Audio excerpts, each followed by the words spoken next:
Well, viewers, at this point in time, we should bring you all up to date that after a month-long suspense, the BJP and the JDS have officially announced a tie-up for 2024 elections today. Now, the alliance got its final approval in the national capital, where former Karnataka Chief Minister and JDS leader met BJP President JP Nadda and even Home Minister Amit Shah. Now, taking to social media after that, BJP Chief Nadda has said that JDS has officially joined the NDA fold to strengthen the alliance. Goa Chief Minister Pramod Sawant, who was also part of these crucial meetings, expressed confidence that the two parties together will win all the seats in Karnataka in the upcoming 2024 Lok Sabha elections. So now, the game is all set to change here in Karnataka. We'll be discussing more about this. We'll have a panel of guests as well. Before anything else, let's listen into some of these reactions that came in from the political parties involved here in Karnataka. ಮುಂದಿನ ದಿನಗಳಲ್ಲಿ JDS ಮತ್ತು ಬಿಜೆಪಿಯ ಪಕ್ಷಗಳ ಹೊಂದಾಣಿಕೆಯ ಬಗ್ಗೆ formally ಕೆಲವು ವಿಷಯಗಳನ್ನು ಚರ್ಚೆ ಮಾಡಿದ್ದೇವೆ. ಮುಂದಿನ ದಿನಗಳಲ್ಲಿ ಈ ಒಂದು ಚರ್ಚೆಯ ವಿಷಯಕ್ಕೆ ಸಂಬಂಧಪಟ್ಟಾಗಿ ಈಗಾಗಲೇ ಏನು ಫಾರ್ಮಲಿ ಚರ್ಚೆ ಆಗಿರತಕ್ಕಂಥದ್ದೇನಿದೆ, ಒಂದು ರಾಷ್ಟ್ರೀಯ ಪಕ್ಷವಾಗಿ ಬಿಜೆಪಿಯ ರಾಜ್ಯ ಘಟಕದ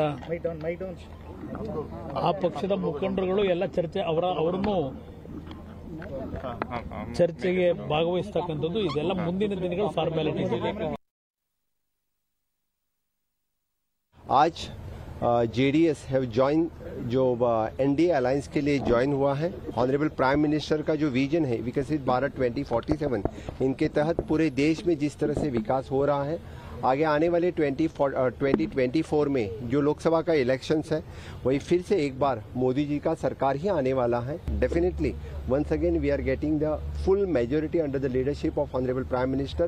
फिर एक बार हम 302 पार कर रहे हैं. इस बार 400 पार Bharatiya Janata party NDA alliance करेंगे, ये मैं दावे के साथ कह सकता. See, we had an alliance with JDS last Lok Sabha. What happened? We were able to win only one seat because there was a message that, some other message, went through the entire voters. And they didn't like the alliance with JDS. So, I don't know what is going to happen, but we are not disturbed. All this while, they were saying that they were most secular in the country. They were all kinds of things they were saying. And even the minorities believed them. Now what? Now they are exposed. How BJP was moving lethargically after losing the election in Karnataka, it was very evident that this BJP central leadership has lost their complete confidence in the state leadership. That is why they did not even name an opposition leader in the upper house nor in the lower house. Now it is very, very evident that Janata Dal Secular is their primary partner, and BJP has become the B team for JDS. The Janata Dal people should write to the Election Commission and just drop the word secular from their party's name. So, BJP and JDS decided is not fight to against Congress, not able to reach. That's why both are joined. So, okay. Well, Neha, now, up until now we've seen multiple elections where it's been a triangular fight, but it's all set to change. How is the mood at this point in time? At least I'm sure it's too early to really assess about the cadres and how they're feeling. We've seen some of them in the BJP, some of them JDS, not very receptive of this particular idea. But both the BJP and the JDS at this point at least seem very confident that this will work out in their favor.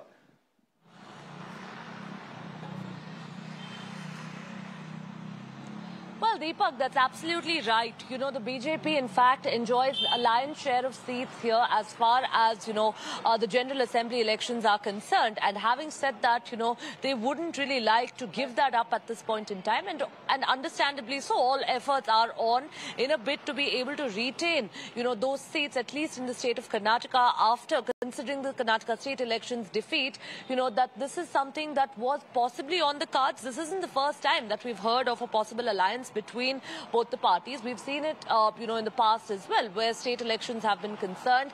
This time around, however, we'll really have to wait and see. It is, in fact, quite interesting. You've covered the elections, I've covered the elections as well, and we've all seen how, the coming together of the two parties in the past as well hadn't gone down too well with the party cadre. However, this time around, we'll really have to wait and see. One thing, of course, that could possibly become maybe a pain point here, of course, would be the distribution of the seats. We've seen that even during the state elections, how within parties itself, there were factions, there was a lot of, fighting for seats. Is that really going to become a pain point? And is that now, of course, the alliance on the whole, with the NDA alliance also strengthening, is that really going to be threatening, the chances of course, the India alliance coming together, or the INDA alliance, making its inroads? Well, all of this is something that we'll really have to wait and see. But one thing, of course, is certain, Deepak, is that the drama in the state of Karnataka, at least politically, is far from over. Right, Neha, we'll keep a close watch, of course, and thank you for tracking all those developments there. Let's open this up. Dr. Sudha Halkai from the BJP joining us. We have Prashanti SG from the JDS also, Kapil Madan, political analyst, and Maya Sharma, senior journalist, with us today. Thanking all our panelists. Let me open this up with the BJP. Sudha Halkai, this is a very interesting move. While, of course, it's no surprise, we've got the feelers in the last, 3 to 4 months, but really an electoral tie-up so many months ahead of Lok Sabha, how is it really going to fare for the BJP? How confident are you all at this point in time? I would rather say it is first time officially the JDS association with the BJP, with the NDA is declared, and we welcome them wholeheartedly.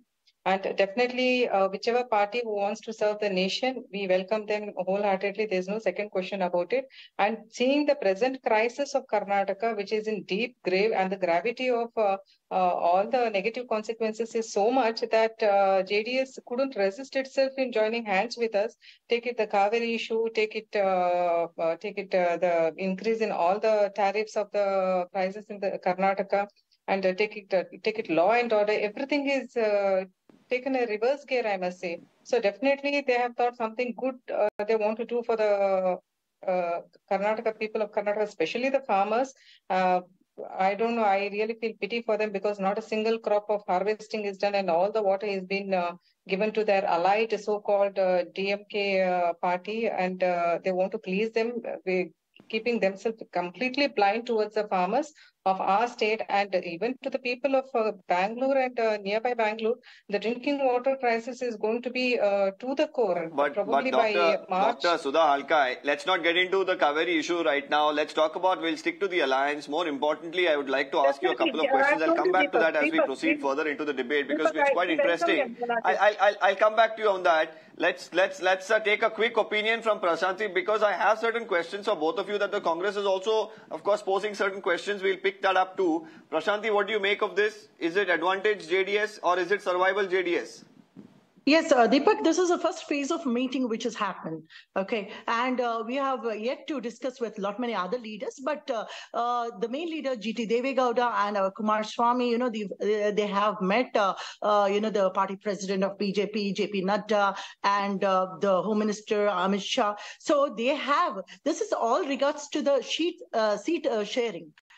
Because you know very well that 135 seats which is won by Congress this time, and in 2019, if you see Lok Sabha election where BJP had got 25 seats and Congress won and JDS had got 1.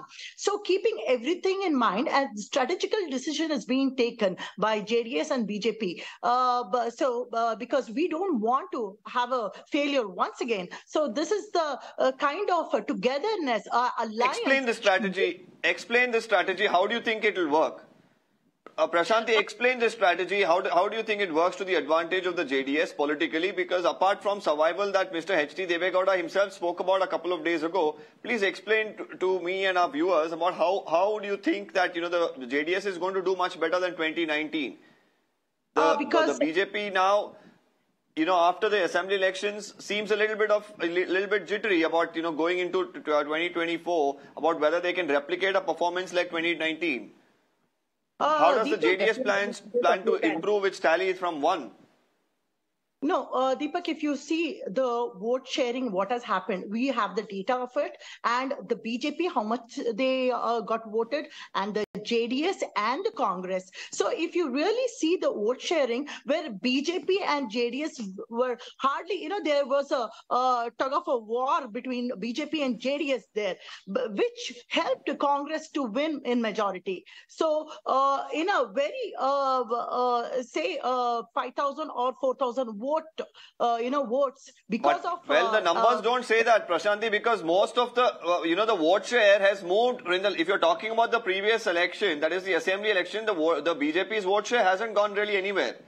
They have done well. It is only the JDS vote share that is shifted to the Congress. No, the JDS vote share has gone Okay, let me bring in Mr. Kapil Madan as well.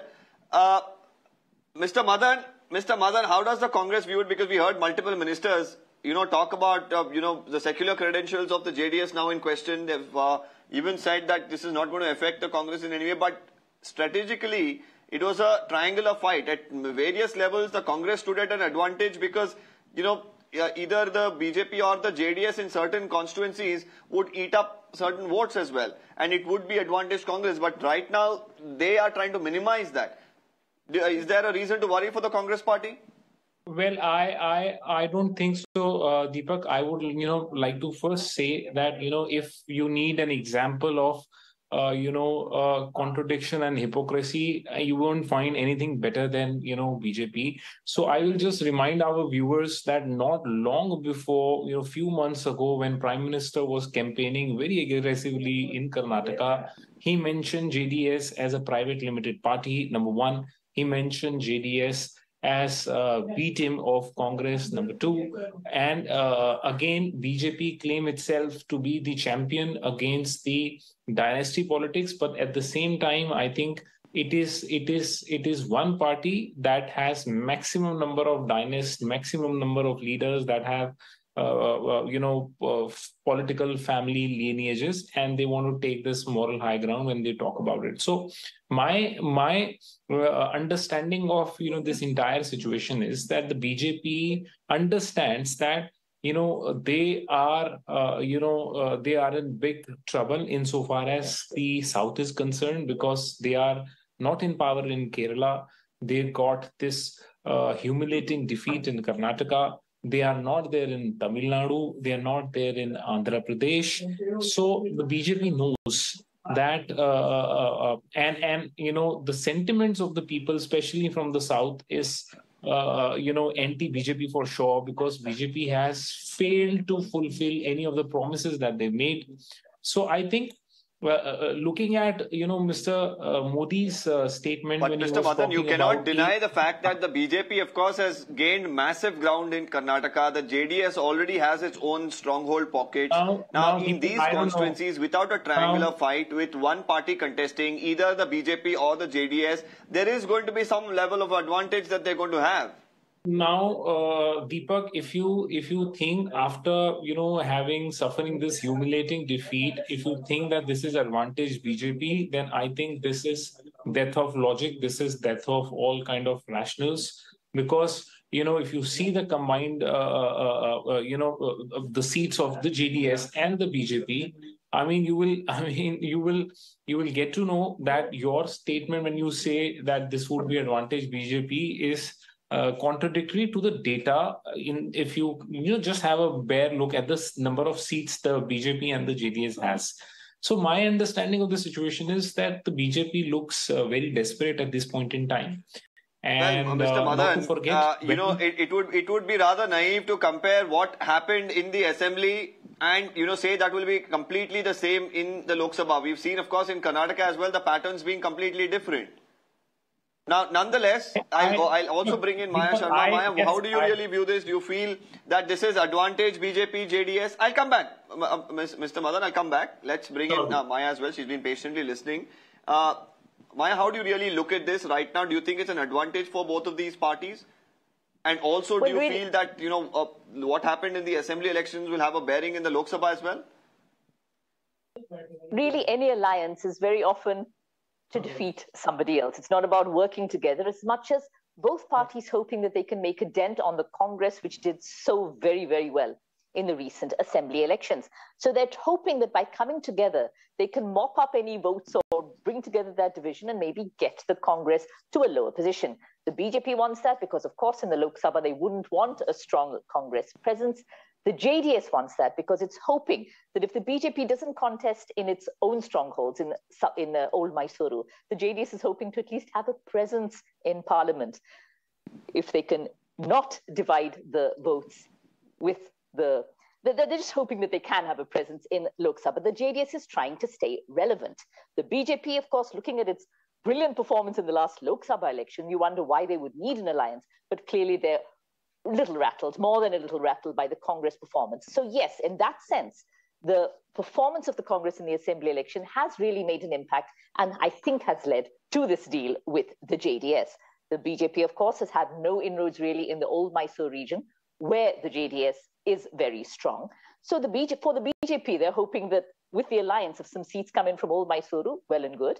And for the JDS, they're just hoping for relevance, hoping that if they can ride on the coattails of this national party, they can still make an impact. As a regional party, they failed in the assembly elections in their own state. They're hoping perhaps to have still some kind of national presence if they hold hands with the BJP.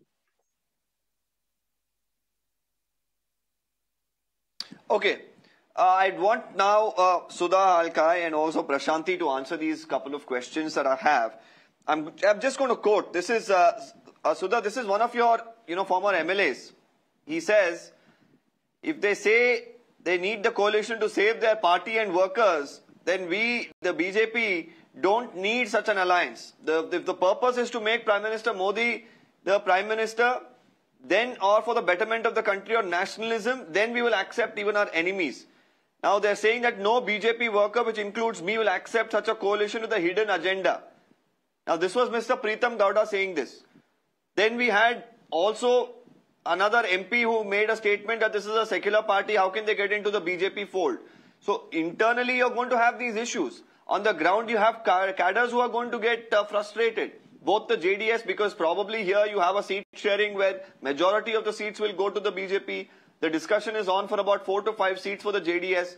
What happens to the JDS cadre in all those constituencies? We've seen with the... Okay, go ahead. I want you to answer now. Deepak, first of all, I'd like to say something what Mr. Kapil has said that if it was a hypocritical process,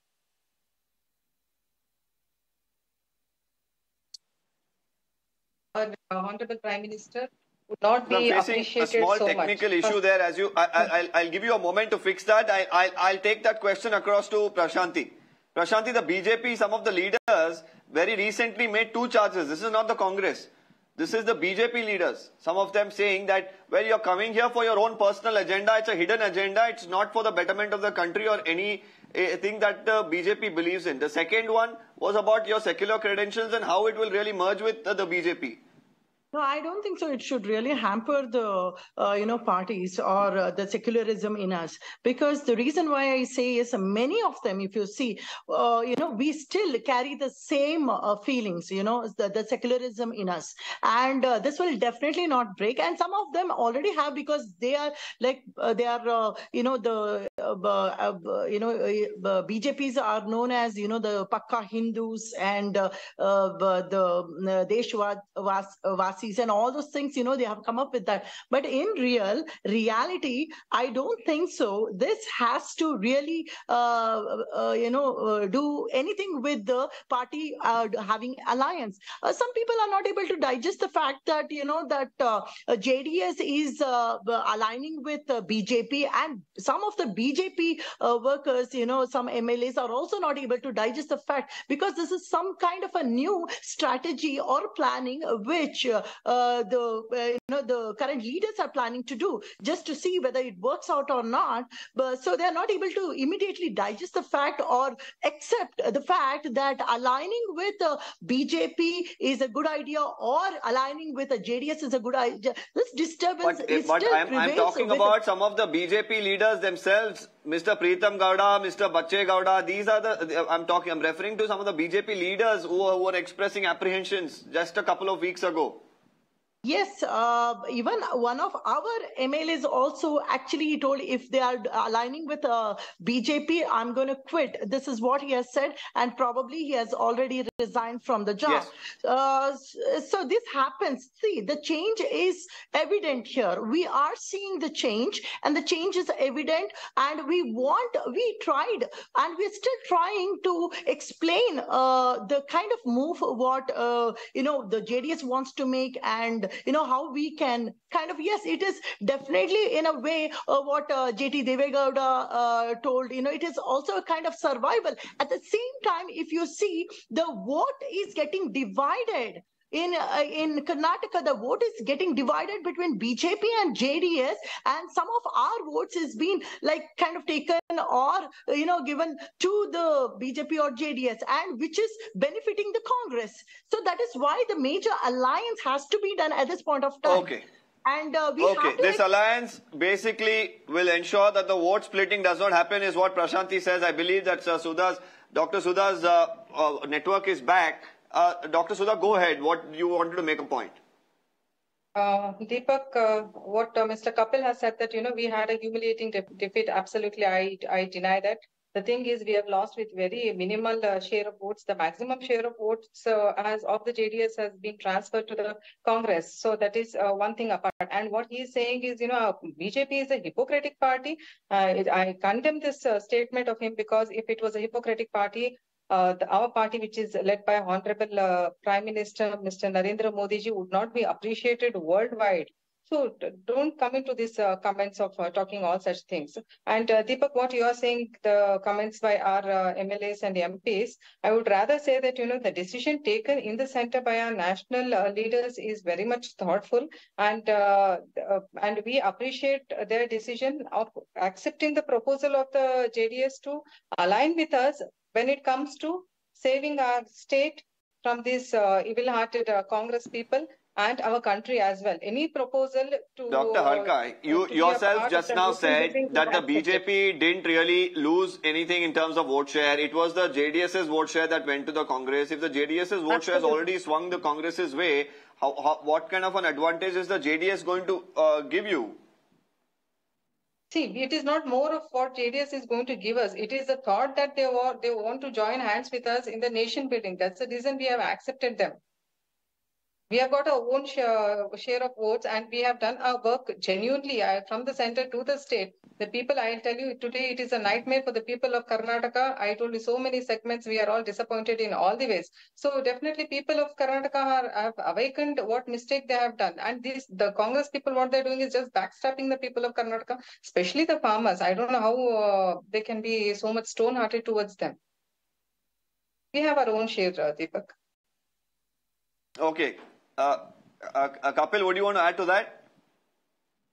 Well, I will just, would like to reiterate my stand that, it's an example of, BJP is an example of contradictions, because not only with the JDS, they've made a similar kind of remarks, comments against the NCP. Now look what they've done. They've again joined the alliance in Maharashtra with Ajit Pawar and NCP. So I don't think so. You need any better example of hypocrisy and contradiction than with BJP.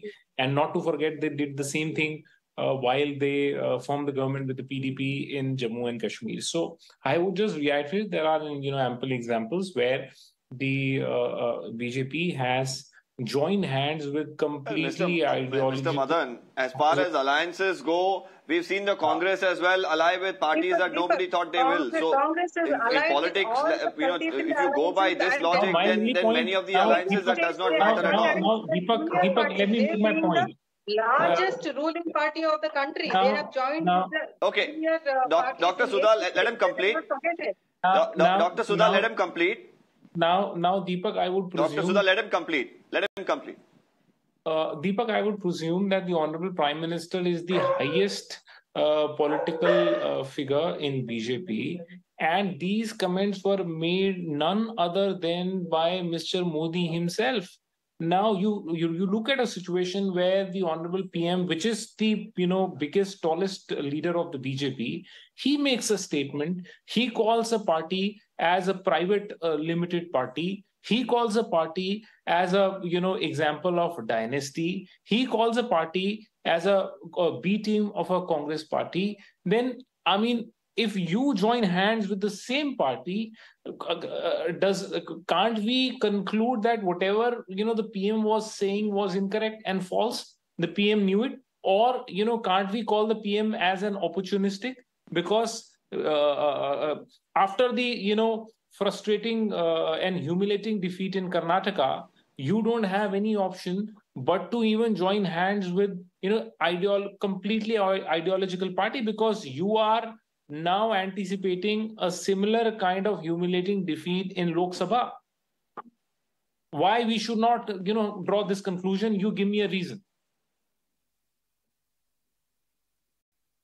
Mr. Kapil. Dr. Sudha, would you want to respond? Of the JDS, it is the thought process of the JDS for the nation building. We are hoping for a better India. That is, we would like to see India in the topmost of the world in 2047. And whoever wants to join hands with us with this intention and motive, definitely we are going to welcome them. And look at the Congress, what it has done in our past 4 months.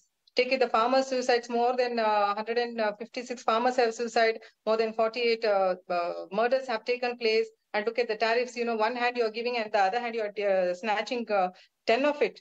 What justice the Congress has been doing? It is just backstabbing the people of Karnataka. How are you going to justify this? Today, the people of Karnataka are in severe grievances. Maya Sharma, I want to bring you in. I want to bring you in as tempers now flared up a little bit.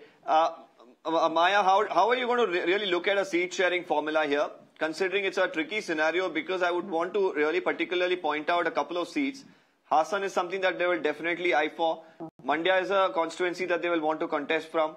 But you already have Sumalata, who is an MP independent, but looks like, she's getting all the backing of the BJP.